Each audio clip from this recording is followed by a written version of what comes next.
For Oasis Audio, I'm Wayne Shepherd, pleased to have another opportunity to speak with Dr. Kevin Leman, well known, of course, for the Birth Order book and many other fine publications, including the latest from Oasis Audio, entitled Have a New You by Friday.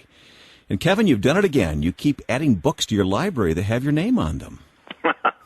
Oh, Wayne, I should tell people that you and I go back a number of years. We're old friends. Not that we're old, but we've known each other a long time. Who are you calling old? Yeah, I know. Isn't that the truth? We are getting older. I've got 5 kids and 2 grandchildren, and I know you got kids, and Yep.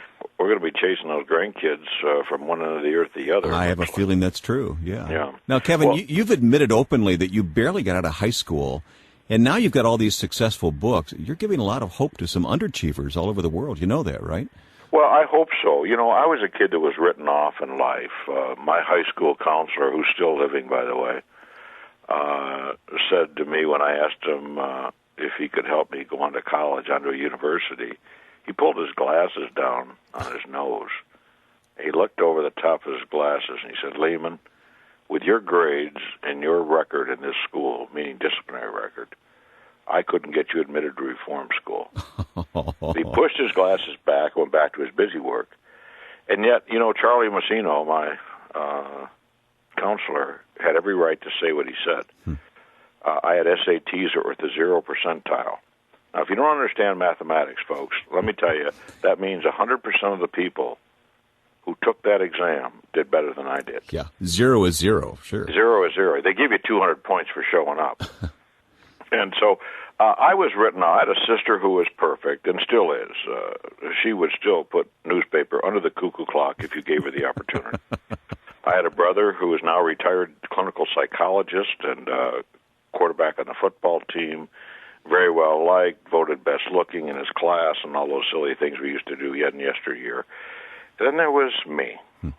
So I believed the lie, Wayne, that I was the non-achiever, and I think I compensated that for that by being the class clown. Mm-hmm. Teachers disliked me immensely. I drove one of them right out of the classroom. She never came back. But kids loved me. And in this book, you tell the story of that one teacher who looked you straight in the eye one day and said, "You can be better." Yeah. She was the first one, Wayne, that ever mentioned that I had skills. Now, first teacher that ever said I had skills. Now, keep in mind that my mother, God rest her soul, who lived to be 95 years old, lived to see her youngest son achieve a degree of success in life. But she believed in me, and so did my dad. I didn't come from a perfect home. But a message to parents everywhere in this book is, hey, step up and believe in your kids. It doesn't mean you snowplow the roads of life for them or make excuses for them or anything else, but you still have to exude that basic belief in your child. So when you talk about the possibility of change in a person's life, you know what you're talking about. Oh, I've lived it. I mean, I've absolutely lived it. And you can read all the Shrinky books you want, folks. And you can listen to every DVD, watch every video, and unless you have that basic will to change, ask yourself that question, what does old self do in this situation? What does new self do in this situation? Nothing's going to change. I say in this book, Have a New You by Friday, that this book ought to cost $199. Yeah, I was just going to ask you about that. Don't you think that's a little high? No, it's a bargain. This book is a bargain. If you only paid $200 for this book, or this DVD, or this audio, I'm telling you, you got yourself a bargain. You go to a shrink these days, Wayne, and you're going to pay about $175 for your little half-hour appointment. Mm-hmm. And they're going to sign you up for several appointments. Yeah, that's just the start, isn't it? You have deep-seated emotional problems, lady. Don't go there, folks. I spent a lifetime telling people when they came in my office, hey, my goal is to get rid of you. My goal is to get you out the door and live life with a little reckless abandon, a little attitude that says, you know, God created me, and with His help, I can do it.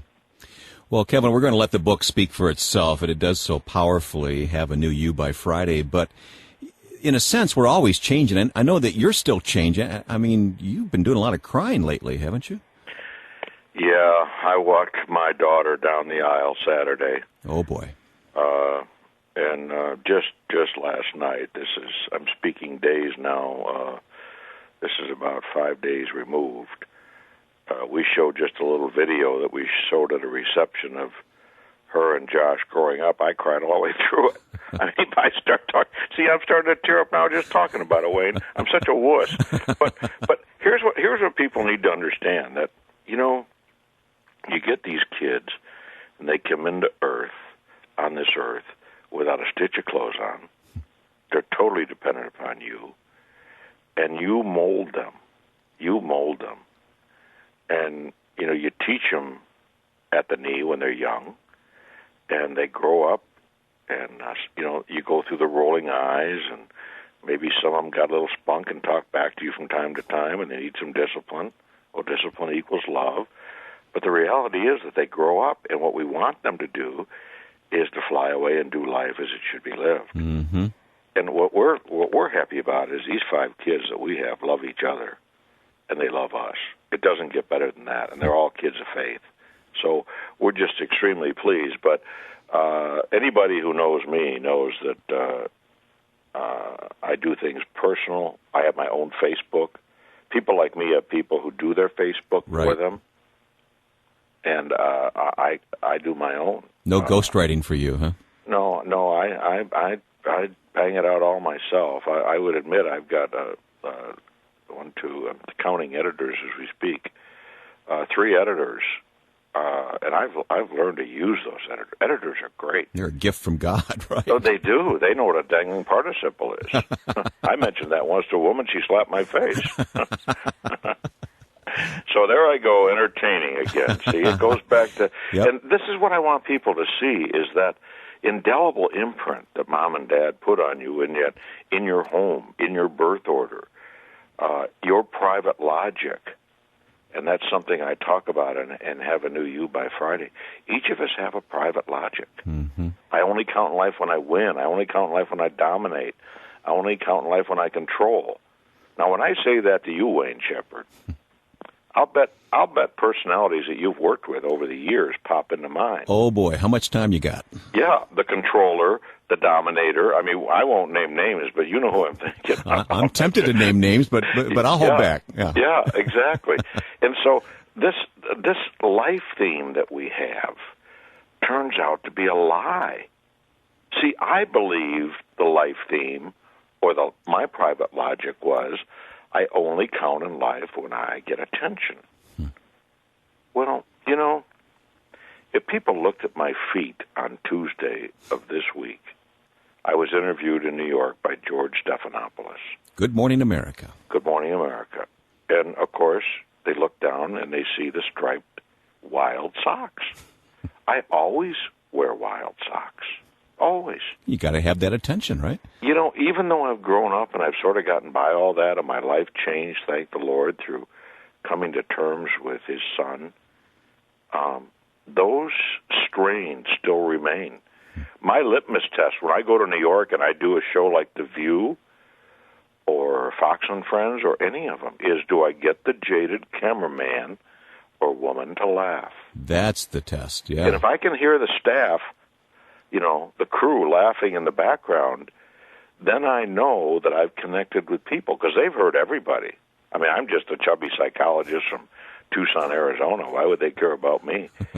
But so this whole idea of unmasking the lie that you live, if you're stuck, people, today, if you're not in the job that you think you ought to be in, and life isn't working out for you, and your relationships just tend to fail, and you're frustrated, this is a book where you can be your own shrink, figure yourself out, and you can do some social experimentation without a great deal of risk, I would add.